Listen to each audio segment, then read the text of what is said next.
Boa tarde a todos. Então vamos, nesse momento, cerrar os nossos olhos e agradecer por mais esse reencontro, por mais esse tratamento, por essa troca de ideias, numa doutrina que nos agasalha, que nos acolhe, que nos esclarece, que nos aquece. Agradecemos a Allan Kardec por ter nos trazido essa doutrina que tanto tem nos esclarecido. A todos os benfeitores do plano maior que idealizaram esse grande projeto. A todos aqueles encarnados do século XIX, do século XX, também do século XXI, que abraçaram essa doutrina e que estão espalhando através dos seus conceitos. A Jesus, nosso guia e modelo, porque sem ele nada disso seria possível. E agradecemos a todos aqueles que de alguma forma colaboraram para que pudéssemos estar aqui hoje. Até o momento que nos desligamos do mundo lá fora, que mergulhamos de corpo e alma nesse ambiente de paz, de serenidade, de alegria, de reencontro, onde cada um de nós é tratado de forma individual. Em torno de nós, numa roda, um grupo de passistas. E em torno desse grupo de passistas, os guardiões, sempre muito presentes. E agradecemos por estarmos aqui. Que assim seja. Então hoje nós vamos continuar esse assunto, que serão 5 aulas. Eu pensei que hoje seria a última aula, mas tem muito conteúdo. Então eu deixei a parte espiritual só para uma aula, para a semana que vem. Eu queria fazer meio a meio, cheguei de manhã hoje e falei, não tem nem lousa para isso. Né? Então a gente vai falar mais um pouco sobre isso, fechar a parte material, a parte psicológica, a parte emocional. E aí semana que vem a gente vai entender esse problema visto pelo olhar da doutrina espírita. O que acontece quando alguém decide tirar a própria vida. O que acontece, tudo bem? Então a visão da semana que vem será focado somente na questão espiritual. Por isso que é importante que a gente tenha esses conceitos bem gravados dentro de nós. Então nós vamos falar um pouco sobre mitos e verdades sobre esse assunto que ainda, em pleno século XXI, em pleno 2026, é um tabu. E quando se fala em suicídio infantil ainda, pior ainda. Então a própria palavra suicídio, a gente tem que entender exatamente como funciona isso. O sofrimento, o que é o sofrimento? Vocês lembram da fórmula do sofrimento? Um de cada vez. S é igual... Não. É isso, é R ao quadrado. S é igual... S de sofrimento é igual a R ao quadrado, que é a resistência multiplicada pela própria existência. Então o sofrimento vem da ausência de um sentido para a vida. Então esse é um conceito que a gente tem que gravar. Não estou falando da dor. A dor faz parte do nosso processo evolutivo. Estou falando do sofrimento. Dor é um impulso evolutivo. Sofrimento é livre-arbítrio. Primeira coisa a entender. Todos nós ainda estamos atrelados ao fator dor, que existe no mundo primitivo, provas, expiações e regeneração.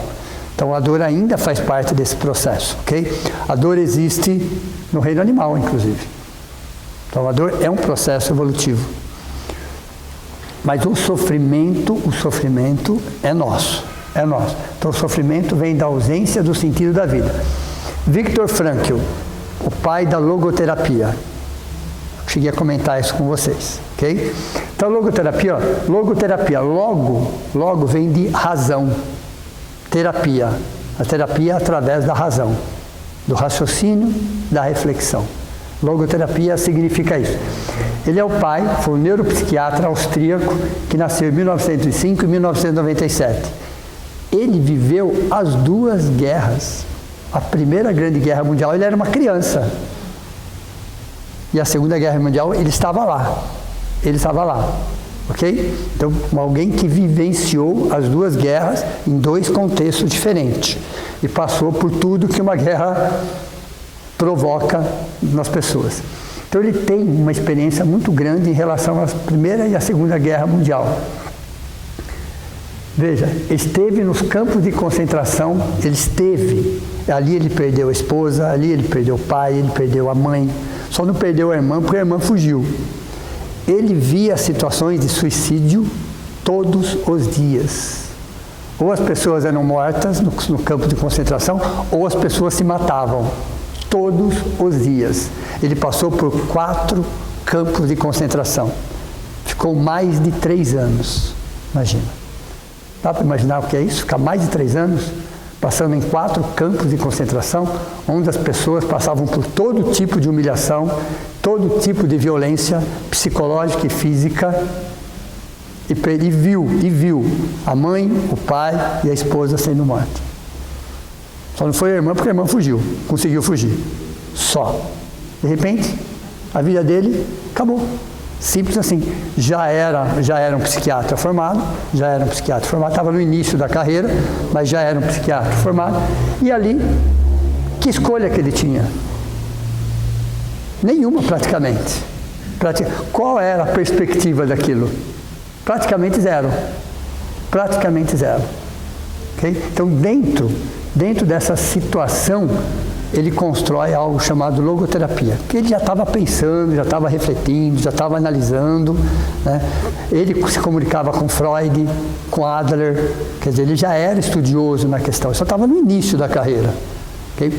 Então lá dentro ele viu que ele tinha que colocar em prática a teoria. Imagina, você saber toda uma teoria, mas você se vê numa realidade, numa situação onde você não tem escolha nenhuma. Ou você é morto, ou você se mata, ou você tenta ver aquilo por um outro ângulo. Foi a decisão que ele tomou. Dentro daquela situação. E ele tem muitas reflexões, tem um livro que é best-seller, O Sentido da Vida, mas eu peguei 2 frases do Viktor Frankl. 2 frases que têm a ver com essa situação. A primeira diz assim: quem tem um porquê para viver, suporta quase qualquer como. Quem tem um porquê para viver, suporta quase qualquer como. É aquilo que dizer com uma reflexão dessa, hein? Nós temos que ter um porquê? Temos. Cada um de nós temos que ter um porquê de fazer o que nós estamos fazendo, de manter os nossos desafios, as nossas rotinas, o nosso dia a dia. Outra, o sofrimento deixa de ser sofrimento no momento em que lhe damos um sentido. Estou falando de um cara que estava num campo de concentração, tá? Veja, ouvindo todos os tipos de horrores acontecendo na frente dele todos os dias. Então não é alguém que teorizou isso daí. É alguém que estava vivendo essa situação. E que não tinha escolha e não sabia nem se estaria vivo no dia seguinte. Vamos se colocar por um minuto no lugar dele. Alguém que estava vendo as pessoas sendo mortas, humilhadas, trucidadas todos os dias, outros se matando para não passar por aquilo, e você não sabia nem se você estaria vivo no dia seguinte. E ter assistido seu pai, sua mãe, sua esposa sendo mortos na sua frente. Pode falar. Ele relata isso em Busca de Sentido. Quando eu li esse livro, eu logo imaginei que eu nunca sofri. Não tive nenhum tipo de sofrimento. Bem detalhado. Muito detalhado. E um sofrimento que ele relata. Atroz. É quanto dele. Ok? Então, nós temos nossas situações? Lógico que temos. Todos nós temos as nossas situações. Mas pegar a história de uma pessoa dessa, nessa situação, não serve de exemplo. Não serve de exemplo. Ok? Então veja, e esse sentido aqui que ele fala é individual. Não é coletivo. Cada um tem o seu sentido. Se não tem, tem que achar. Mas cada um de nós somos seres únicos. Vocês já pararam para pensar que não existe ninguém no universo igual a nós? Não sei se é bom ou se é ruim isso, ok?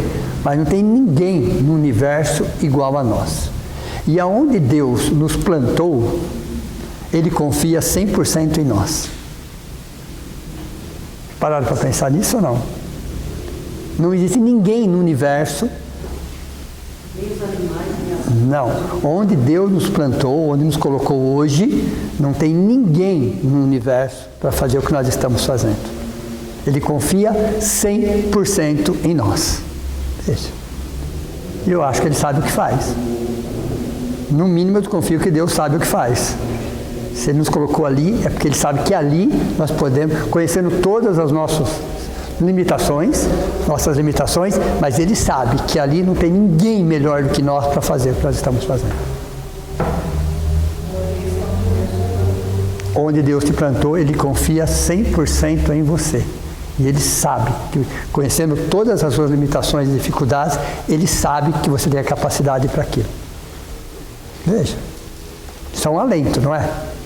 Pare para pensar. A inteligência suprema te colocou ali. Se te colocou ali é porque Ele sabe, te conhece tão profundamente que Ele sabe exatamente que você é capaz de fazer aquilo. Quem não confia em nós, somos nós, né? Mas Deus confia exatamente em nós. Como uma frase de Madre Teresa de Calcutá, ela fala assim: eu sei que Deus confia em mim, mas eu gostaria que Ele não confiasse tanto. Essa é uma frase de Madre Teresa de Calcutá. Eu sei que Ele confia em mim, só gostaria que Ele não confiasse tanto, não. Entenderam? Então, é exatamente isso. Exatamente isso, ok? Um sentido, manter um objetivo, um sonho, um projeto, uma missão de forma clara e objetiva. Por que essa dificuldade de encontrar uma forma clara? Porque a gente se compara, porque a gente acha que é bom para os outros, é bom para a gente, ok? Então, ter uma forma clara e objetiva, saber que é o seu sonho, é o seu objetivo, é a sua missão, que pode até coincidir, mas não necessariamente. Somos 50, 60 pessoas, ou mais, 100, mas cada um tem o seu sonho, tem o seu objetivo, tem a sua missão, que pode não fazer sentido nenhum para o outro, mas faz todo sentido para você, e vice-versa. Aqui não cabe julgamento, não cabe comparação. Então, se nós temos essa dificuldade, é porque nós nos comparamos com valores que não são seus. Às vezes são dos nossos pais, dos nossos avós, de uma sociedade, mas não são seus.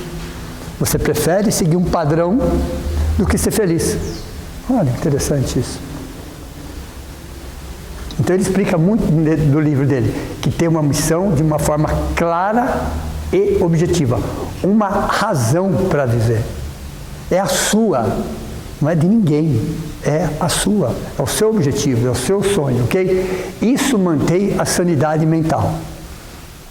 Isso mantém, então a maior parte dos desequilíbrios acontece porque a gente quer seguir padrões. Não, você tem que seguir o seu padrão. Lembram dos 3 R's? Dê qualquer padrão que siga os 3 R's, o respeito a si mesmo, o respeito pelo próximo e responsabilidade nos atos. Qualquer padrão que seguir os 3 R's é válido. Então são milhões de possibilidades. Isso nos mantém a sanidade mental. Porque se você começa a seguir muito padrão que não é seu e faz só para agradar os outros, vocês já fizeram algumas coisas só para agradar os outros alguma vez? Quase nenhuma, né? Nunca fizemos isso, né? O que acontece depois de um tempo? Gera um vazio existencial. Chega uma hora que você perde a identidade. Você nem sabe o que você gosta mais. Você está seguindo um padrão que não é seu. Você está indo em lugares que só porque todo mundo vai, eu também vou. Chega um momento que cria um vazio existencial. Okay? Tem momentos que nós precisamos ir em determinados lugares, claro, mas tem momentos. Mas quando você se atropela para atender algo que não é seu, para seguir um padrão, você adoece. Chega uma hora que você perde a identidade. Aí vem um vazio existencial. Então, eu serei médico, porque meu avô foi médico, meu pai foi médico, então eu vou ser médico também. Entenderam? Às vezes o cara quer ser músico. Não, mas minha família inteira é médico. Como é que eu vou ser médico? Vai ser um médico frustrado. Deve ser um músico feliz. Deu para vocês, entenderam ou não? E assim, é só um exemplo. Eu vou seguir um padrão que não é meu. E às vezes a família cobra esse padrão que não é seu. Isso gera o quê? Desequilíbrio mental. Mitos e verdades sobre o suicídio segundo a ciência chamada suicidologia. Quais são os mitos e verdades? Primeiro, isso era bem século XX, tá? Século XXI, graças a essa ciência, conseguiu ampliar os nossos horizontes, dilatar as nossas percepções em relação a isso. Então, de acordo com essa ciência, olha o que a gente pensava no século XX. Quem fala não faz. Fala sim, dão sinais. Ok? Quem fala não faz. Fala sim. Às vezes não fala verbalmente, mas dão sinais. Dão sinais. Então fala de alguma forma, a pessoa fala. Então esse era um mito que existia. Segundo, somente pessoas que estão muito doentes atentam contra a própria vida. Não. Pessoas funcionais também atentam contra a própria vida. Veja. A gente achava no século XX somente estavam muito doentes. Não. Pessoas funcionais que trabalham, que produzem, que às vezes socialmente ou financeiramente estão bem, estão vivendo até num país muito melhor, vão lá e cometem suicídio. Então elas não estavam doentes. A doença era outra. Okay? Terceiro, quando alguém quer, ela faz. Não. É prevenível. Só está passando por um momento desesperador. Então, quando alguém quer, ela faz. Não é bem assim. É mais complexo do que isso. Não. É prevenível. Tem prevenção. O suicídio tem prevenção. Não tem tratamento, mas tem prevenção. Está passando por um momento desesperador. Ela não quer tirar a vida. Ela quer tirar a dor daquele momento. Ninguém atenta contra a própria vida. Atenta contra a dor daquele momento que parece insuportável, intolerável, interminável. Ok? 4. As pessoas não querem nenhum tipo de ajuda. Querem. A maioria delas, grande maioria, buscou ajuda nos meses anteriores. A maioria delas buscou ajuda. Tanto que a primeira causa, quem lembra? Oxe. Depressão, lembra? Primeira causa é depressão. Falar sobre o assunto estimula e aumenta a ideia. Não. Tudo século XX era isso aqui, ó. As pessoas pensavam dessa forma. Não. Muito pelo contrário. Informar é prevenir. Uma conversa amiga é o primeiro passo para a prevenção. Veja, mitos e verdades. Então o século XX não estava totalmente amadurecido cientificamente para trabalhar a ideia do suicídio. A partir do século XXI, reencarnam espíritos focados no tratamento, na prevenção. Tanto que nasce essa ciência. Então hoje existe centenas de profissionais só no Brasil focado nisso, focado somente nesse assunto. Então reencarnaram muitos para cuidar de autistas, reencarnaram muito de acordo com a necessidade da humanidade para esse século, reencarnaram muitos profissionais para cuidar desse assunto. E esse é um assunto, porque tem que se reverter essa situação. Então, nesses primeiros 50 anos, tem que começar um processo de reversão dessa situação. Então, falar sobre o assunto de forma respeitosa, num contexto, num lugar, isso não estimula, muito pelo contrário. Isso é prevenção. É prevenção. Sem julgar, sem condenar, sem nada. Falar com muito respeito sobre esse assunto. Então, aqui são mitos e verdades que tínhamos e que estão sendo, qual é a palavrinha? Começa com a letra R. Ressignificar. Então, a palavra desse século, inclusive, a palavra-chave desse século é ressignificar, dar um outro significado. Estava errado? Não, mas era o que se tinha para a época. Hoje a gente consegue enxergar isso por um outro ângulo. Então, o suicídio não é o desejo de morrer, e sim acabar com uma dor insuportável. Esse é um outro conceito. Por quê? O nosso cérebro não tem essa programação e o nosso corpo vai lutar contra, que é uma questão instintiva. Então, o seu corpo vai lutar contra e não existe essa programação no nosso cérebro. Não existe nem essa programação reencarnatória. Depois, semana que vem, você pode trazer essa tendência, mas não é uma programação reencarnatória. Ninguém reencarna para cometer o suicídio. Ninguém. Então, você não tem um cérebro programado para isso e você tem um corpo lutando contra isso. Entenderam? Como é complexo esse assunto? Então, o suicídio não é um desejo de morrer, e se acabar com uma dor insuportável. E é uma dor que não sangra.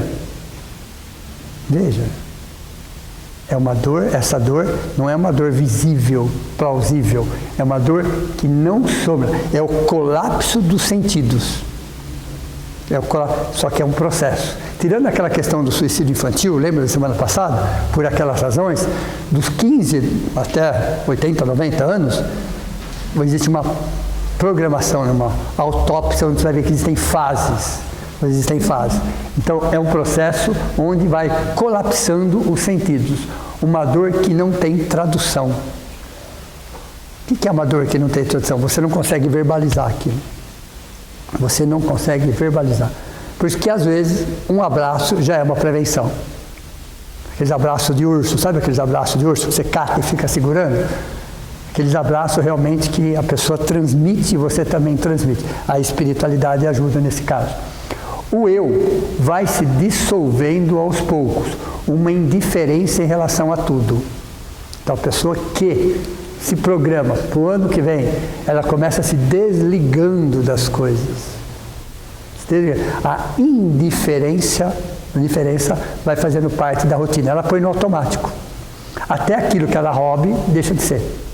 Os pequenos prazeres vão deixando de serem pequenos prazeres. E a pessoa coloca no automático e ela vai sobrevivendo. Ela não vai vivendo. Ela vai se isolando aos poucos. Vai dando sinais. Seu sistema imunológico vai enfraquecendo. A sua mente fica focada somente naquilo. Ela vai se programando naquele sentido. Então é um... Oi? É um desligamento nesse caso aí que faz a pessoa se isolar ou é o contrário do isolamento que leva ao desligamento? Não. Ela vai se desligando, aí ela vai se isolando. Ela vai se desligando, ela põe no automático, ela põe na rotina. Então ela vai sobrevivendo. Fora a rotina necessária para se manter viva, até aquele ponto, ela vai se desligando, ela vai se isolando de tudo. Então o isolamento acontece quando ela decide se desligar daquilo que para ela não é mais necessário. Então ela não vive, ela sobrevive. Ela não se encanta com mais nada, não se envolve com mais nada, não se alegra com mais nada. Então ela vai se isolando nesse sentido. Ela vai baixando o padrão vibratório. Então é um desligamento afetivo. E esse desligamento afetivo provoca o isolamento. Dão sinais? Estão dando sinais.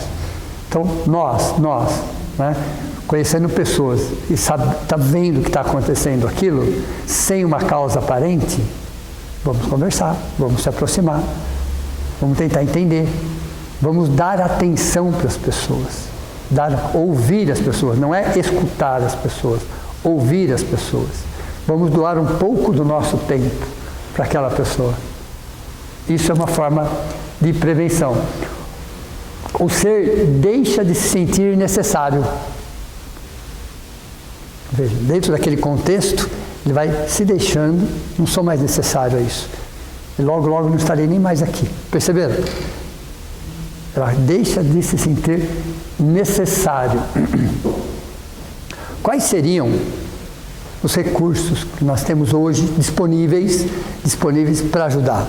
Além dos nossos, claro. Primeiro, vocês já ouviram falar, Centro de Valorização à Vida, chamado CVV, que foi inaugurado por um grupo de espíritas. É isso? Quem passou essa informação para mim foi o Sr. Joaquim. Ok?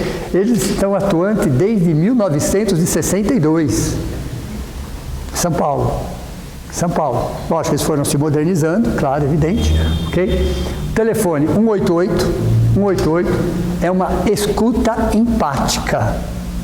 O que é uma escuta empática? Estão ali para ouvir você. Não para julgar, para condenar, para querer saber as razões. Para ouvir. Ah, sim, não, sem dúvida, é inquestionável, tem que ter um preparo, eu acredito, tem que ter um curso lá dentro. Tem curso, eu acredito. Pode falar. A irmã dela trabalha. Tem preparo, tem curso, é isso? A medicina também tem isso. Como se fosse um extra curricular, né? Sim. Currículo, sim. Estou fazendo curso, lá em Porto Alegre ele participou também. Exato. Eles ficavam aprendendo e tal, aí eles mandavam para um outro... Exato. Então é uma escuta onde as pessoas ouvem as pessoas, ok? E funciona 24 horas. Eu acho que eu acho mais difícil essa escuta, né? Achar que a gente escuta, porque eu acho que já preciso de palestra, a teoria é linda, só que quando você precisa de alguém que te escute, você não acha. A não ser que você pague um psiquiatra ou um psicólogo. Nesse caso não precisa, as pessoas que estão ali sabem o que estão fazendo. Todo mundo liga para o CVV. Não, sim, pessoal. Sim.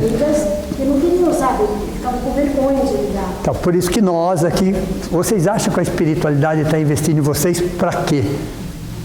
São 5 aulas falando sobre o assunto.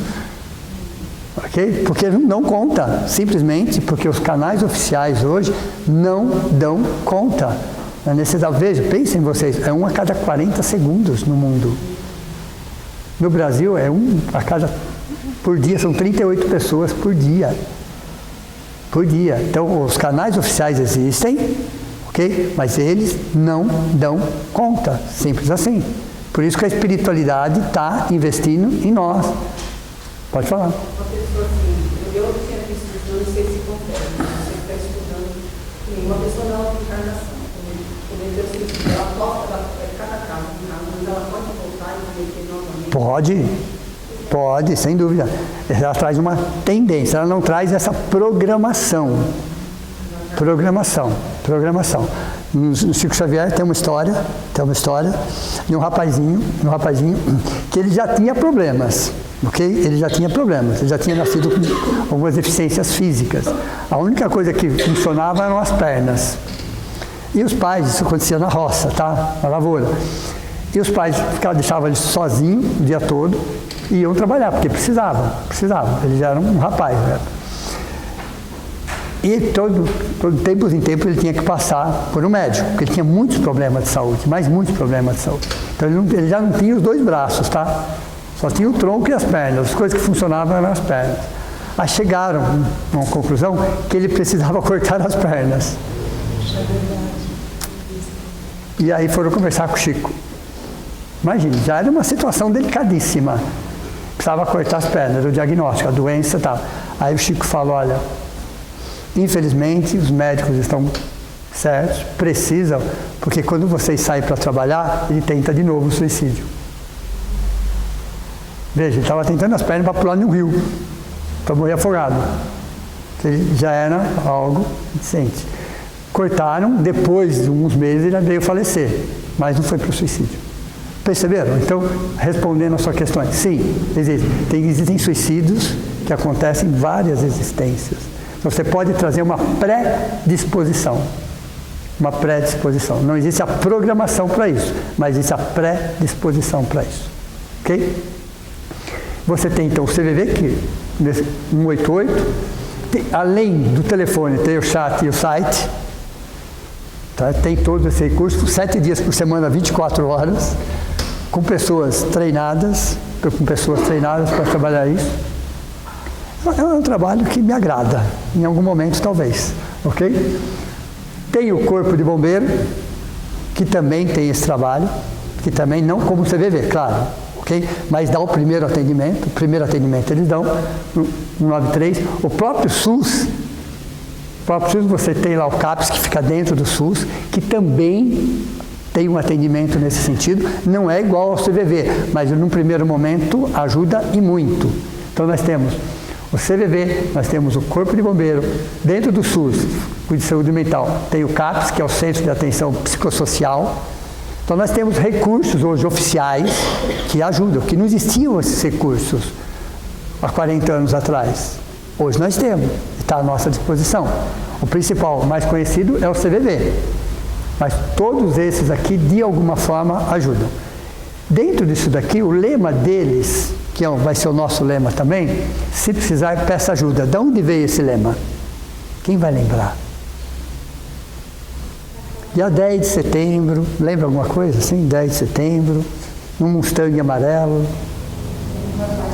um rapaz dos Estados Unidos, dentro de um carro que ele reformava e pintava carro, ok? E aí no enterro a família, já estava num carro amarelo, a família distribuía um papelzinho amarelo, Esse é o lema.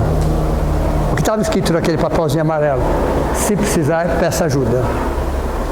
Esse é o lema. Vem exatamente do dia 10 de setembro. Então, setembro é um mês mundialmente conhecido para prevenção do suicídio. Só que não é só um mês, né? É o ano todo. É o ano todo. E dia 10 de setembro foi a data de falecimento desse rapaz. Então, o lema é, se precisar, peça ajuda. As organizações religiosas têm um papel fundamental. Veja, quantas igrejas nós temos em Jundiaí? Igrejas, templos, casas espíritas, terreiros de umbanda. Só em Jundiaí, estou falando só em Jundiaí. Ok? Nós temos no mínimo, vou ficar bem baixo, pelo menos 5 pontos, 50 pontos. No mínimo. Só a cidade de Jundiaí, entre igrejas, templos, casas espíritas, muito mais, deve ter umas 100. Todas, de alguma forma, têm um papel fundamental no quesito suicídio. Tem um papel fundamental. É a espiritualidade, é a religiosidade. O que precisa ressignificar é um Deus de amor. Não é punição, não é castigo, não é inferno, não é nada disso. Okay? O que precisa ressignificar. Então, veja, é um Deus de amor que jamais vai desamparar nenhum dos seus filhos. Então, para qualquer organização religiosa, cristã ou não cristã, entender, sim, existe um Deus, independente do nome, mas que vai amparar, que vai ajudar não só, mas a família como um todo. Então, as instituições religiosas, as organizações religiosas, cristãs ou não cristãs, elas têm papel fundamental. É o que nós estamos fazendo. Conversar sobre o assunto, discutir sobre o assunto, abrir rodas para falar sobre esse assunto. Porque acontece muito. E a maioria, de alguma forma, estava vinculado a alguma religião. Estava vinculado a alguma religião. Então, as organizações religiosas têm papel fundamental. Não adianta, aqui cuida. Não cuida, é muito, a demanda é muito grande. A demanda é muito grande. Então, as organizações religiosas também têm a obrigação de falar sobre esse assunto. Sem tabu, sem medo, sem pecado, sem nada. Mas colocar de tal forma que a família, no caso, sinta amparada e protegida. E saber que o seu ente querido, que foi por essa razão, vai ser amparado, vai ser ajudado sempre, porque Deus é Deus. Ok? Deus é Deus. Nós, como sociedade, precisamos fazer a nossa parte? Inquestionável. Inquestionável. Nós já amadurecemos o suficiente, todos nós já amadurecemos o suficiente em entender que os problemas são nossos também. Não é só do CVV, do Corpo de Bombeiro. Não, todos os problemas que acontecem, nós também temos a nossa responsabilidade como sociedade.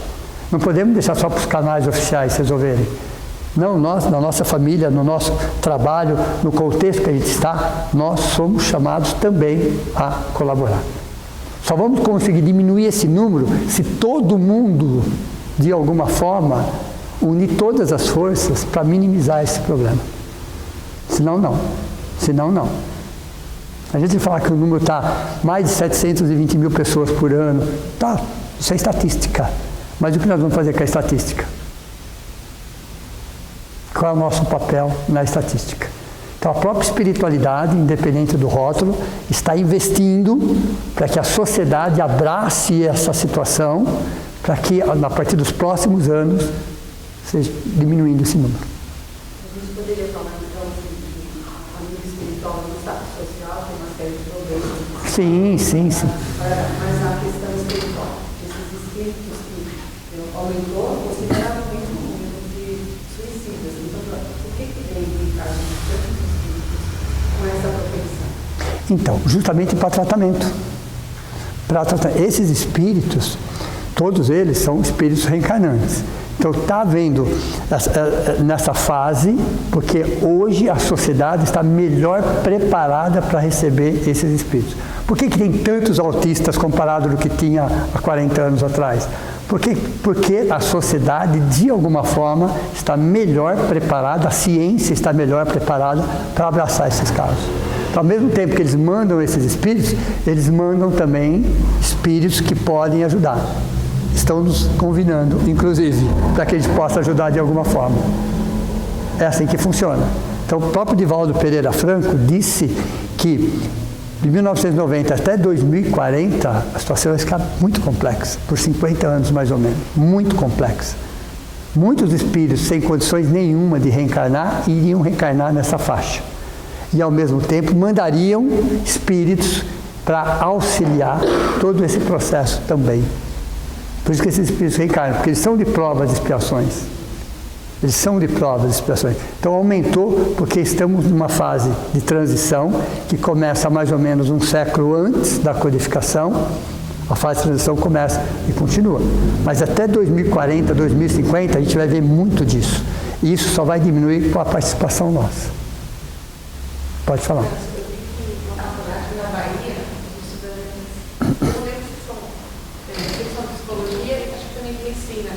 Eles criaram uma espécie de CVV dentro da faculdade, então as pessoas ligam.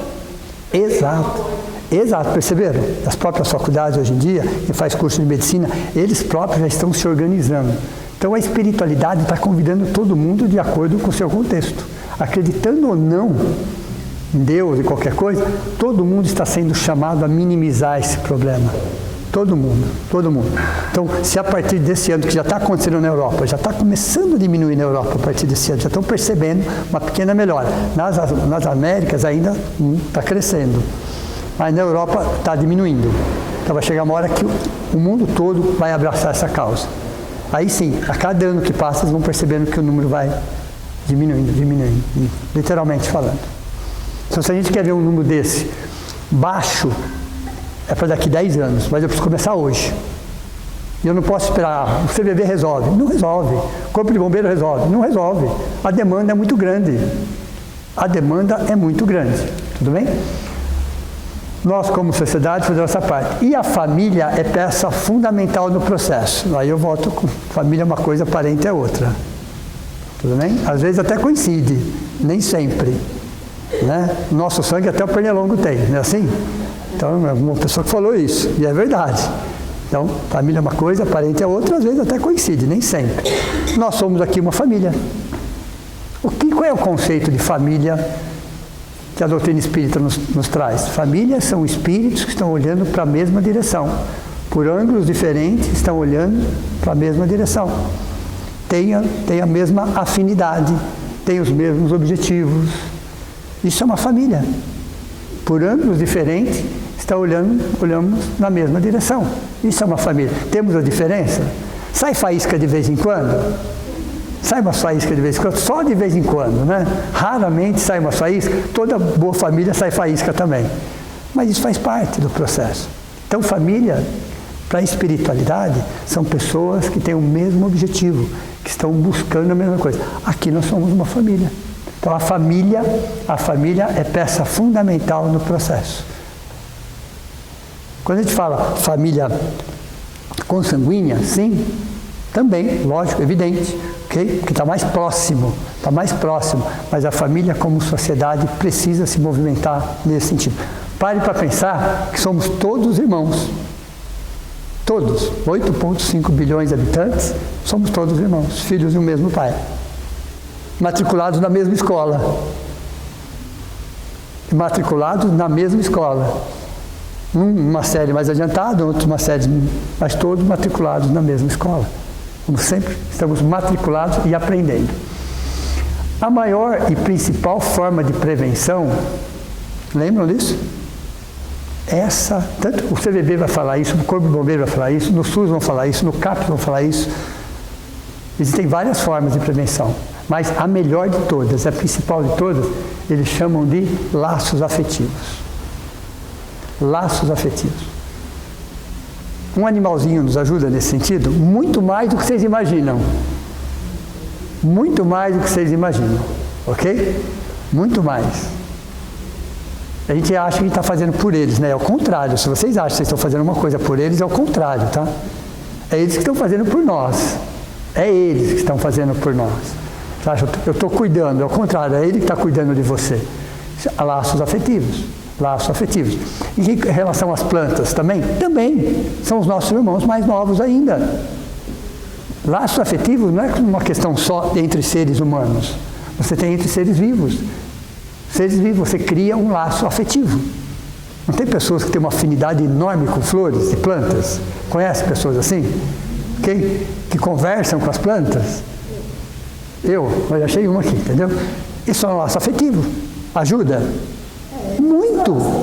Você acha que elas não sentem? Você acha que elas não trocam essa energia? Os animais trocam. Então, laços afetivos, nós temos que ampliar isso. Então, laços afetivos é uma das principal forma de prevenção, chama-se laço afetivo. Vínculos afetivos. Precisamos ter vínculos afetivos. Nós somos seres emocionais. Lembram disso? Nós não somos seres racionais. Okay? Nós somos seres emocionais. Então, laços afetivos, vínculos afetivos é que mantém a nossa sanidade mental. O vínculo, esse vínculo aqui, ó, essa troca. Veja, teoricamente falando, poderíamos dizer aqui, a casa espírita é a nossa segunda casa, é isso? Mas eu já ouvi pessoas, já me procuraram aqui, já me disseram o seguinte, aqui é a minha primeira casa. Veja, olha a colocação, aqui é a minha primeira casa. Aqui é onde eu me sinto em casa. Vínculos afetivos. Perceberam? Então nós precisamos de laços afetivos, de vínculo, de empatia, trabalhar a empatia. O que é trabalhar a empatia? Se colocar no lugar do outro, na medida do possível, dentro das nossas possibilidades. É lógico que nós nunca vamos sentir a profundidade da dor do outro, nem daria. Empatia e compaixão é a mesma coisa? Trabalha junto. Empatia. Então, empatia, na proporção, claro, na proporção é você se colocar no lugar do outro. Você não consegue de forma profunda, porque cada um sente a dor de uma forma diferente. Mas se colocar no lugar do outro. E a melhor coisa que a gente pode fazer pelo nosso próximo é dar atenção, é ouvir, é doar o tempo. Veja, quando uma pessoa nos dá atenção, é gostoso quando alguém nos ouve? É gostoso quando alguém olha nos nossos olhos? É gostoso quando alguém nos abraça? Veja, isso gera o quê? Sanidade mental, equilíbrio afetivo, troca. O ser humano precisa de empatia, saber ouvir, não é só escutar, mas saber ouvir. E tem algo chamado teoria do abraço, não é? Não é terapia do abraço, não é teoria do abraço, terapia do abraço.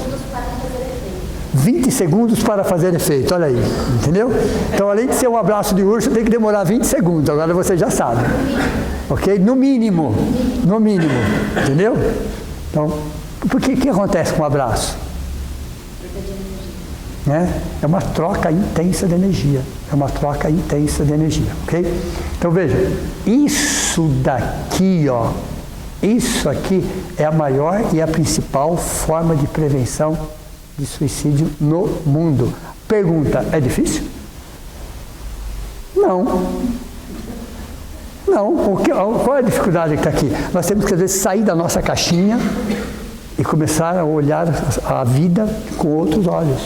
Todos nós temos obrigações, todos nós temos as nossas correrias, claro, não é essa a questão. Mas somos seres humanos. Estamos aqui de passagem, tudo aqui é transitório. Ok? Não sabemos o dia de amanhã, mas sempre que pudermos trabalhar isso aqui, ó, isso daqui. Isso é a maior e a principal forma de prevenção. Julgar, por favor, jamais, em momento algum, em hipótese alguma, jamais julgar. Você não sabe o tamanho da dor, da profundidade que o outro estava sentindo. Em momento algum isso. A dor compartilhada é possível de ser tratada. Olha que interessante essa frase. A dor compartilhada é possível de ser tratada. O que é a dor compartilhada? Eu abro o coração. Eu falo. À medida que eu falo, eu coloco para fora, aí eu vou liberando neurotransmissores, isso vai me acalmando, e ao mesmo tempo que eu vou ouvindo, eu próprio vou ouvindo, e eu próprio às vezes acho o resultado daquilo, ou a forma de resolver aquilo. Perceberam? Quando está dentro, eu não consigo nem dimensionar aquilo. A partir do momento que eu coloco para fora, eu consigo. E o outro, ouvindo, o que acontece? A dor está compartilhada. Isso diminui o nível de estresse. Isso diminui, ok? Te acalma, te tranquiliza. E tudo passa. Tudo passa. Precisamos de rede de apoio? Muito. Isso aqui é uma rede de apoio. Nunca o mundo precisou tanto de seres humanos. Outro dia ela fez uma pergunta para mim, a Cássia, falou assim, com essa história do IA, dos robôs que estão chegando, que vão substituir, não sei, tomara que chegue logo, porque a vaga de ser humano está vazia. Está faltando seres humanos. E nunca uma máquina, por mais perfeita que ela seja, vai substituir o ser humano. Jamais. Como ser humano, estou falando como ser humano, tudo bem? Estou falando de afetividade, criatividade, empatia. Por mais que uma máquina seja perfeita, tomara que elas venham rápido, para abrir espaço para que os seres humanos sejam seres humanos. Que a vaga de ser humano está aí aberta. Tem vagas disponíveis para seres humanos. Tem vagas disponíveis, ok? 90% do caso, olha o que a estatística fala, esse número, quando eu vi a primeira vez, eu achei um absurdo. 90% dos casos poderiam ser evitados. 90, quer dizer que de cada 10, 9 poderia ser evitado? 9 poderiam ser evitados. Dá para baixar para 80? Dá. E sucessivamente. Mas 90% dos casos. Aí nós vimos nas 4 faixas etárias, qual era o problema de cada um, em cada faixa etária, mas percebam que laços afetivos abrangem as 4 faixas. Desde a criança até a pessoa de terceira idade. Laços afetivos, de alguma forma, previne os 4. Uma pergunta. Ali você elencou, né, laços, vínculos, empatia e tal. Será que a forma como que o ser humano está caminhando e está atualmente agindo no mundo como ser, né, que a gente vê um egoísmo muito grande, tipo, só eu importo, a competitividade e tal, será que não é por isso que aumentou o suicídio? Porque sem dúvida. Está faltando tudo isso daí, não existe quase. Então, a próxima explicação que eu vou dar é essa. Desculpa. Está no azulzinho aqui. Olha que interessante. Uma das maiores causas de suicídio, está aqui, ó, dentro disso aqui, é chamado de materialismo. O que é o materialismo, pessoal? Não tem a ver muito com coisas. Materialismo, quando a vida se resume em questões biológicas, fisiológicas, se resume nisso. Quando em questões materiais, questões sociais, onde o ser humano é só visto como um aglomerado de células, aí aumenta a competitividade. Então o ser humano é visto só como uma máquina. Somente isso, não tem nada além disso. É uma questão biológica, é uma questão fisiológica, é uma questão material, é uma questão social. O ser humano é visto só dessa forma. Isso é um materialismo puro. Quando você vê a vida só por esse ângulo, nesse, entre aspas, nesse caos que nós estamos vivendo, mundial, a vida não tem sentido. Se você pensar numa única existência, a vida não tem sentido nenhum. Parece que eu estou vendo que nesse caso a gente estamos presos e quando a gente começar a pensar de forma livre, sem esperar algo em troca para se beneficiar Exato. Vai sair da mão. Esse sentido aqui, ó, que Viktor Frankl fala, é exatamente isso. Você tem que ter um sentido. Então, quando você se fecha nisso daqui, ó, é o que ela comentou, aí vira a competitividade, aí vira o egoísmo, aí vira o orgulho. Isso gera um vazio existencial tão grande, quer dizer, eu estou vivendo num planeta de guerras, de suicídios, de morte, de tráfico de droga, de todo tipo de violência, onde eu sou um aglomerado de células, uma questão biológica, fisiológica, questões materiais, sociais, e o ser humano é visto somente como isso. Qual é o sentido da vida aí? Nenhum. Mas as 3 causas almas prisionais hoje é o medo, o vício e... Falta hoje, eu não estou falando de religião. A maior causa hoje de todos os problemas é falta de espiritualidade. Não estou falando de religião. Falta de espiritualidade. Espiritualidade é você dar um sentido para a sua vida que não seja material. Que não seja material. As questões materiais fazem parte do processo. Isso faz parte.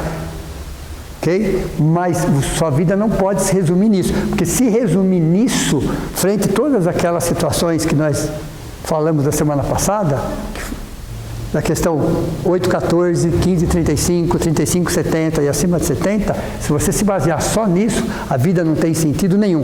Qual era o sentido de Viktor Frankl tinha aqui, naquela situação? Vamos nos colocar no lugar dele por um minuto.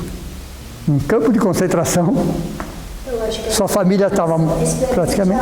de algo mudasse. Eu acho que a esperança está junto. Veja, mas dentro de um campo de concentração, você não consegue nem imaginar numa coisa dessa.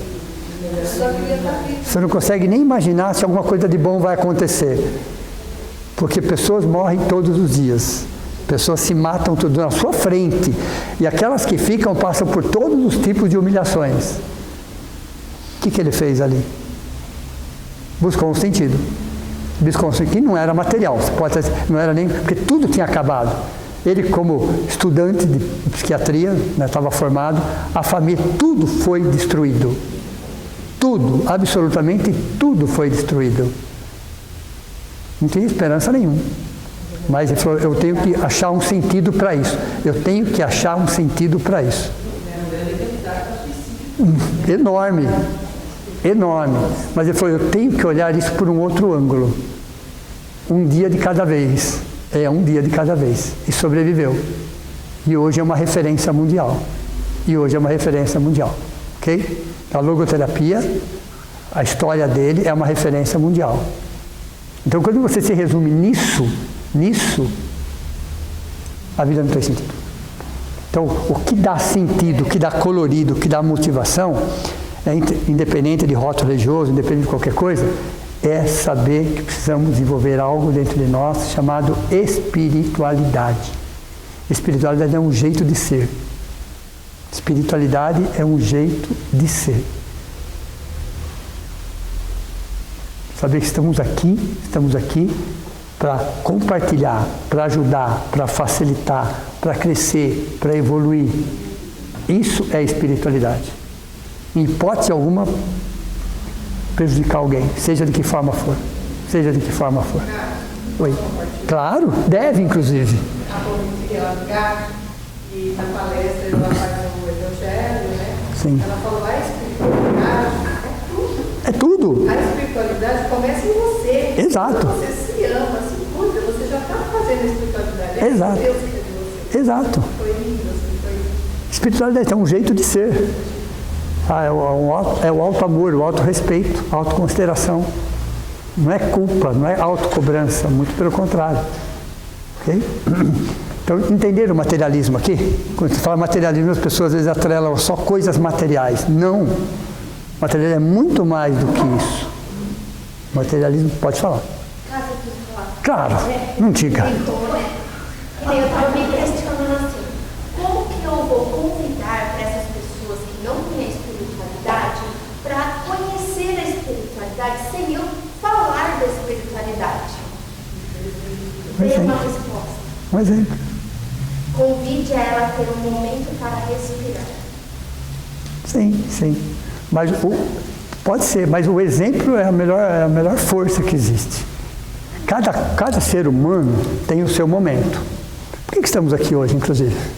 Que é o nosso momento. Por que não estávamos aqui há 15 anos atrás? Não era o momento. Entendeu? Cada pessoa tem o seu momento. Imagine você que a fase de provas e expiações são 7.000 anos. 4.000 anos antes de Cristo, 3.000 anos depois de Cristo. Teve alguns espíritos que já acordaram no primeiro milênio. No primeiro milênio de 7.000 anos, eles já acordaram para a espiritualidade. E tem alguns outros, que eu não vou falar quem são, que estão acordando agora, no último milênio. Né? Mas eu não vou falar quem são. Ok? Somos nós, né? Somos nós que estão acordando no último milênio. Qual é o problema? Nenhum. Simplesmente nenhum. Tem alguns que estão acordando nesse século, tem alguns que vão acordar no século que vem. Mas o exemplo é a melhor forma de ajudar as pessoas. Mas não temos que fazer isso pelas pessoas, temos que fazer isso por nós. É o nosso exemplo que arrasta. Você não tem a facilidade com a pessoa. Claro, a pessoa reação, sua vibração. Sim. Mas assim, como ajudar? Às vezes, só estar perto da pessoa, olhar para a pessoa, dar atenção para a pessoa, é sentir. Então você tem uma pessoa do lado que não tem isso, mas ela saber que tem alguém do lado dela. Ela tem que ter essa certeza que tem alguém do lado dela. Isso já ajuda e muito.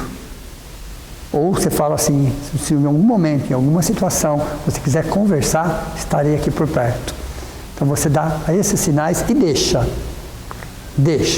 Então às vezes você não consegue convencer, mas a pessoa tem que ter a certeza que tem alguém do lado dela que se preocupa com ela. E sabe que se ela precisar conversar, você está por perto. Isso ajuda e muito. Mas o exemplo, por exemplo, ok? De repente a gente começa a participar de algo e aprende e melhora a nossa qualidade de vida. Quem está do nosso lado percebe. Nossa, aquela pessoa que era tão fechada, hoje ela está melhor, está mais leve, está mais alegre. O que aconteceu? Se ela pode, eu também posso. Perceberam ou não? Então, o exemplo ainda continua sendo a melhor ferramenta para ajudar as pessoas. Mas não podemos fazer pelas pessoas, estamos fazendo isso por nós. O exemplo passa a ser inconsciente. Você está fazendo por você. Isso não é egoísmo, isso é amor próprio. Então, o materialismo é uma das maiores causas de suicídio no mundo. Porque o ser humano é reduzido a uma máquina. Aí, quando ele não suporta a pressão, ele implode. Entendeu? É como uma panela de pressão. Ele é visto como uma máquina, literalmente falando, que a única certeza que ele tem é que ele vai morrer. E mais nada. E aí, dentro desse contexto que nós estamos vivendo, ele implode. Aí acontece o suicídio. Então, qual é o reverso disso? A espiritualidade. Espiritualidade é um jeito de ser, é que nem você disse. É o auto-amor, é o auto-respeito, é o auto-cuidado. Ok? E quando nós falamos de suicídio, isso aqui eu vou desenvolver aula que vem, só vou começar hoje, só para deixar vocês curiosos. Ok? Existem os suicidas dolosos. Já ouviram falar disso ou não? Existem os suicidas culposos. Com intenção e sem intenção. Olha, interessante isso. Então existem os suicidas dolosos, que são suicidas que fazem com intenção. Os suicidas culposos, que fazem sem a intenção. Como que a gente traduz isso na doutrina espírita? Suicidas dolosos, vai cair na prova, tá? Dolosos, suicidas diretos conscientes, aqueles que atentam contra a própria vida. No caso do tema, suicídio. São pessoas que, independente da faixa de idade, estão atentando contra a própria vida. Qual é o nível de responsabilidade? Varia de 1% a 99%. Cada caso é um caso. Não tenta colocar todos na mesma faixa. Qual é a faixa de responsabilidade? Varia de 1% a 99%. Às vezes ele vai responder por 1%, às vezes vai responder por 99%. Cada situação é uma situação. Então, para dentro da doutrina espírita, suicidas dolosos significa suicidas diretos conscientes. Estão atentando contra a própria vida, estão planejando sair dessa existência ou sair da própria vida. Então, são chamados de suicidas dolosos. E existem os suicidas culposos. Conhecem alguém? São suicidas indiretos inconscientes. Vocês conhecem alguém?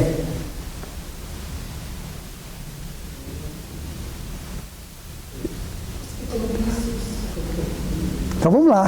De repente a gente se encaixa em um deles, né? Vamos lá. Vícios. O que mais? cuidando do corpo. O que mais? Alimentação. O que mais? Esportes radicais. O que mais? Pegar uma moto sem capacete. Não, eu ponho o capacete. Eu fui pegar a moto, eu falei, puxa, né?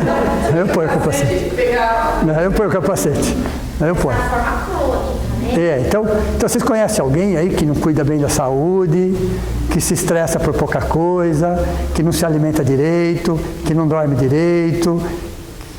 Vocês conhecem alguém que está mais ou menos desse jeito? Que tem algum tipo de vício, né? Vocês conhecem alguém que não tem alguma coisa disso? Essa é a pergunta. Ok? Isso chama suicídio, por isso que varia de 1 a 99%. Pode falar. Na segurança do trabalho a gente fala que às vezes acontece Imprudência. Deu para você? Suicidas indiretos inconscientes. Diferente dos primeiros. Perceberam a diferença entre um e outro? Esses aqui, de alguma forma, estão projetando para aquilo. Esses, não, por mais que eles saibam, eles não têm a intenção direta. Maledicência encaixa aí? Mágoa encaixa aí? Ressentimento encaixa aí? Pessimismo encaixa aí? Negativismo encaixa aí? Você entendeu? Isso é suicídio indireto inconsciente. Então não é só em relação a vícios. Os vícios vão acelerar o processo. Mas suicidas indiretos inconscientes somos todos nós. De um jeito ou de outro, todos nós. Andar de moto sem capacete, com certeza. Isso eu nunca fiz, tá? Pode ficar sossegado. Ok? Verdade. Ok? Então veja, isso existe no mundo de provas e expiações. Faz parte do processo. Tanto que Allan Kardec, né, não foi ele que escreveu obras póstumas, mas foram outros autores com as anotações dele. Ele já tinha dito isso em obras póstumas, que no pico da transição, é isso que ele está vivendo agora. A loucura e o suicídio alcançaria patamares assustadores. É exatamente o que nós estamos vivendo agora. E não é normal. Não, é comum. Mas era para ser assim? Não. Vocês podem perguntar, né? Mas Deus permite? Deus não permite. Quem permite somos nós. Primeira coisa. Às vezes a gente acha, mas por que Deus permite isso? Mas Deus não permite. Tanto que de tempos em tempos ele manda missionários para nos servir de exemplos. Viktor Frankl não é um grande exemplo disso? Não é um grande exemplo disso? A gente parar para pensar um pouco da história dele e ler desse livro que é best-seller dele, e fala, nossa, que lição de vida. Aí temos os nossos problemas? Temos, mas é um belo exemplo. Então, de tempos em tempos, a espiritualidade superior nunca nos abandonou. Sempre mandou lições de acordo com o nosso entendimento. Sempre. Nunca nos abandonou. Então, onde Deus está aí? Está aí, ó, fazendo exatamente isso. Para que a gente possa se proteger de nós mesmos. Então, suicidas indiretos, inconscientes ou culposos, a gente vem sendo já ao longo dos séculos. Os vícios, né? Os principais, se resume em 5. Ixi, vamos lá. Não. Vamos lá. Jogos, ok? Jogos, quando eu falo jogos, são os excessos, estou falando de vício, tá? Jogos, a gula, o álcool, abusos sexuais. Quem mais? Tem mais um, vamos ver quem vai lembrar. O cigarro aí seriam as drogas, tudo bem? As drogas, o álcool, jogos nesse caso, ok? A gula e abusos sexuais. Isso são vícios, isso degrada. Literalmente falando, isso degrada. Mexe com a nossa estrutura perispiritual. Isso diminui a quantidade de fluido vital. Seja o tema da próxima aula. Todos nós temos uma cota de fluido vital, todas, de acordo com a expectativa de vida. Todos nós. os vícios consomem uma parte do fluido vital. Depois, os comportamentos consomem mais uma parte. O pessimismo, negativismo, maledicência, mágoas, ressentimentos, isso consome mais uma parte do nosso fluido vital. A espiritualidade faz exatamente o contrário. Alimenta isso. Fortalece isso. Ok? Então nós temos que, nos dois casos, mas entender que nós também estamos sendo suicidas dolosos ou indiretos inconscientes. É mudar a postura. Começar a mudar, porque é um processo, tá? É um processo. Começar a mudar a postura. Literalmente falando. O doloso é isso, é o que as 4 aulas são aqueles que atentam contra a própria vida com uma certa consciência do que estão fazendo. Mesmo a criança lá de 8 anos que vai se enforcar, é doloso. É doloso. Um jovem é doloso. Vai jogar um carro numa ribanceira, isso é doloso. Okay? Vai tomar um veneno, é doloso. Quer dizer, você está sabendo que a consequência daquilo é o fim da própria vida. Isso é doloso. Aqui, você até sabe, mas você não tem a intenção direta. Então, o doloso é quando você tem a consciência daquilo que está fazendo. Aqui você até tem, mas você não tem a intenção. Então, você se envolve com vícios, você se envolve com comportamentos, com posturas, e isso está te matando aos poucos. Mas é sacanagem, né? Porque vamos combinar? Assim, ó. Por que a gente... Não, assim, deixa eu explicar. Por que a gente lá no céu, eu vou chamar céu nesse inteiro. Sim. Lá no céu a gente tem uma consciência top, show, sabe tudo que pode e que não pode fazer, né? E a gente vem pra cá, entra nesse corpite e faz tudo errado. Então vamos explicar isso, então. Então vamos explicar isso. É uma boa pergunta, Vamos explicar isso. Existe um detalhe no Livro dos Espíritos muito interessante. E isso explica isso. É que a gente não percebe isso. Quando nós desencarnamos, nos tornamos espíritos, certo? Ou seja, espírito desencarnado é o mesmo que espírito, né? Quando nós reencarnamos, nós não somos chamados de espíritos encarnados. Nós somos chamados de alma. Por que será que Allan Kardec mudou o nome? Por quê? Porque o contexto é completamente diferente da onde nós estávamos. Então você, na semana que vem eu vou detalhar isso. O umbral ele é dividido em 3 partes, tudo bem? Você tem um umbral grosso, um umbral médio e um umbral fino. No umbral fino fica todas as colônias espirituais. Então todas as colônias espirituais, só no Brasil tem mais de 25. Ficam no umbral fino. No umbral médio ficam os postos de socorro, de serviço. Ok? Fica no umbral médio. No umbral grosso ele é dividido em sub também. Então o umbral grosso ele é dividido. E uma dessas faixas chama Vale dos Suicidas. Okay? Então, nós, no momento que a gente desencarna, de acordo com os vícios, de acordo com as carências, com o apego, a gente vai para o umbral grosso, não exatamente para o Vale dos Suicidas, okay? Que também foi reestruturado. Eu vou contar essa novidade para vocês semana que vem. Okay? Aí você está ali, chega um ponto que você vai para o umbral médio, um posto de serviço, aí você vai para uma colônia espiritual. As colônias espirituais, elas já estão vivendo em regeneração. Ali a frequência é de regeneração, não é provas e expiações. Então você está ali. Porém, você tem muito de provas e expiações dentro de você. As maiores confusões que acontecem nas colônias espirituais de regeneração, por que será? Porque os espíritos são de provas e expiações que estão lá temporariamente, porque vão reencarnar.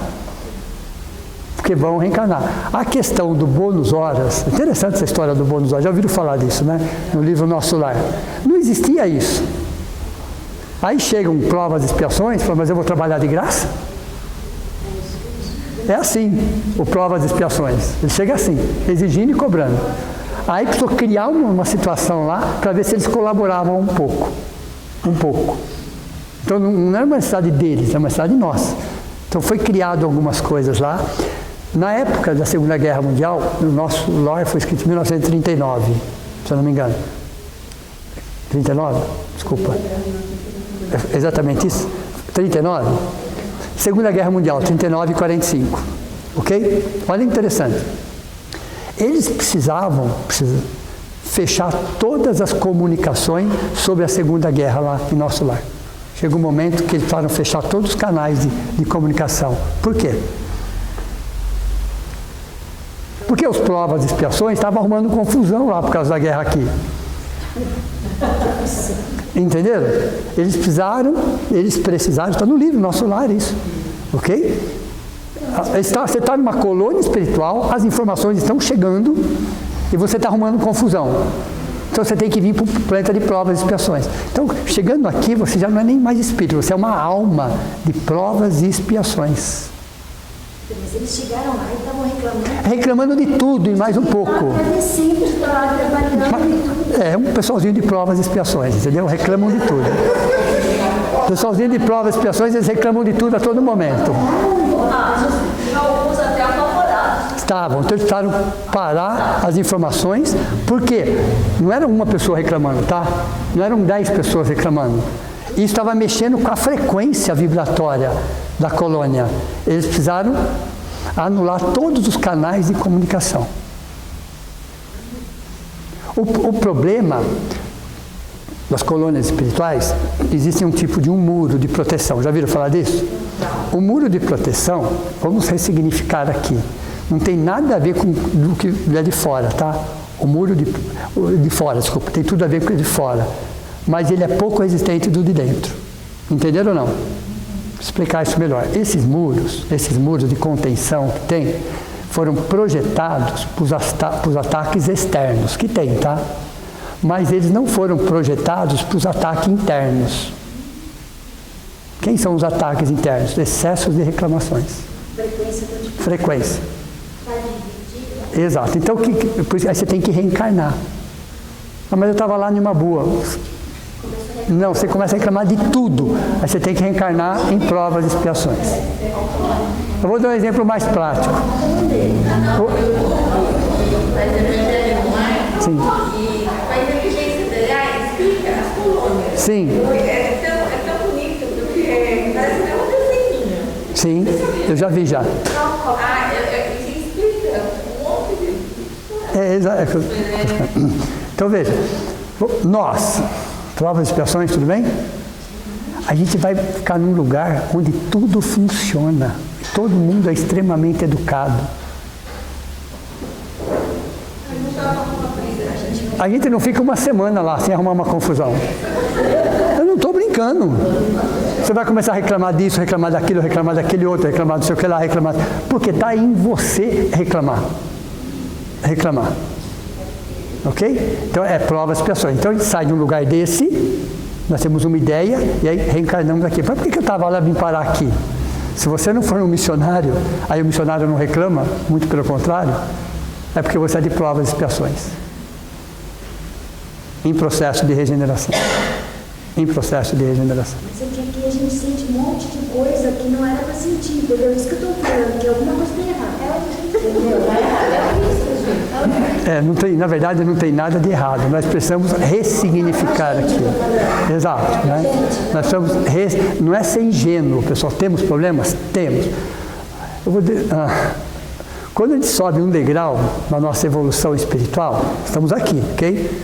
Aí nós subimos um degrau. Isso é bom, né? Onde vocês acham que Deus vai nos colocar na próxima reencarnação? Não, um só. Aí você subiu, Cássia, 2 degraus. Você sobe 2 degraus. Ele vai te colocar 2 degraus para baixo. Você sobe 5 degraus. Coloca 5 degraus para baixo. Porque é onde precisa de você. Porque é onde precisa. Ok? Mas quando você está 5 degraus para baixo, você enxerga tudo de forma diferente. Se você for perguntar para uma Madre Teresa de Calcutá, para um Chico Xavier, para um Frei Damião, para um Mahatma Gandhi, eles não reclamam. Todos eram extremamente felizes. A vida deles era fácil? É só conhecer um pouco da biografia desse. Aqui, ó, Viktor Frankl. Pergunta para ele se foi fácil lá. Ok? E como é que ele, dentro daquela estrutura, ele fortalece a logoterapia? Porque ele ressignificou, ele não foi ingênuo. Foi ingênuo. Então, felicidade não é uma questão de você estar aqui ou estar lá. Aonde você está, você pode ser feliz. Só que você tem que passar a olhar de uma outra forma. Não é ser ingênuo, é retrabalhar os seus valores e enxergar aquilo. Joseph Kleber com Madre Teresa de Calcutá. Olha que dupla, tá? Joseph Kleber, quem não sabe, conheceram um autor chamado Robson Pinheiro? Então, Joseph Kleber é um dos espíritos que associava a ele. Joseph Kleber, junto com Madre Teresa, foram conversar com Jesus e pediram para reencarnar em provas e expiações. Aí perguntaram por quê. Eles responderam, oportunidade de trabalho. Entenderam ou não? Olha a resposta, oportunidade de trabalho. Então não é uma questão de estar aqui ou estar ali, é o que você está por dentro. Onde vocês acham que nesse momento está Jesus?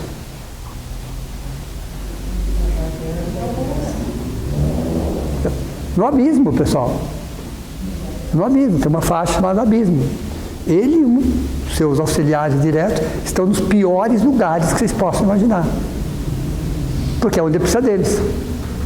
Onde precisa deles. Então nós falamos do umbral, que temos os socorristas que vêm trabalhar no umbral, e a subcrosta. Quem que vem auxiliar na subcrosta? Perceberam o nível dos espíritos que auxiliam na subcrosta? São espíritos mais elevados ainda. Mais elevados ainda. E no abismo, são espíritos mais elevados ainda. É assim que funciona. Pode falar. O Vale dos Suicidas, desse século para cá, houve uma reestruturação. Depois eu vou estar explicando isso para vocês semana que vem. Okay? Essa notícia é nova, inclusive. Okay? Mas é ela que coordena o Vale dos Suicidas. No primeiro momento, é ela, né, com as suas auxiliares, ela não está sozinha, claro, mas é ela que coordena, ela que auxilia, é ela que ampara. Veja, um espírito daquela envergadura, onde ela está trabalhando? No Vale dos Suicidas. E é assim que funciona.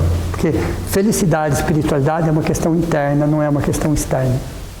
Tudo bem? Entenderam isso aqui? Então, semana que vem, a gente vai pegar só a questão espiritual sobre esse assunto. Aí eu vou detalhar um pouco melhor para vocês o que acontece, o que é o Vale dos Suicidas, como os hospitais estão trabalhando essa informação, o que acontece no perispírito,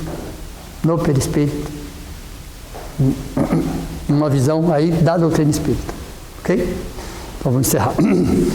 Então vamos, nesse momento, agradecer ao amparo, ao abraço, ao acolhimento, ao passe espiritual que recebemos. Essa casa que nos acolhe materialmente e espiritualmente. As oportunidades que todos nós temos. E agradecer sempre, porque a gratidão eleva a nossa frequência. A gratidão melhora a nossa condição imunológica. A gratidão nos ajuda a ressignificar. A gratidão mostra que sim, que temos situações, temos problemas, mas que nós podemos e devemos auxiliar de alguma forma. Sempre prestando algum serviço que possa auxiliar o nosso próximo, a minimizar a sua dor, a entender que estamos todos matriculados numa mesma escola e somos todos muito dependentes uns dos outros. E que precisamos entender que somos espíritos em experiências terrenas. Se estamos aqui matriculados, é porque precisamos, é porque Deus confia em nós e a espiritualidade, em momento algum, nos desampara. Que assim seja. Então, até a próxima.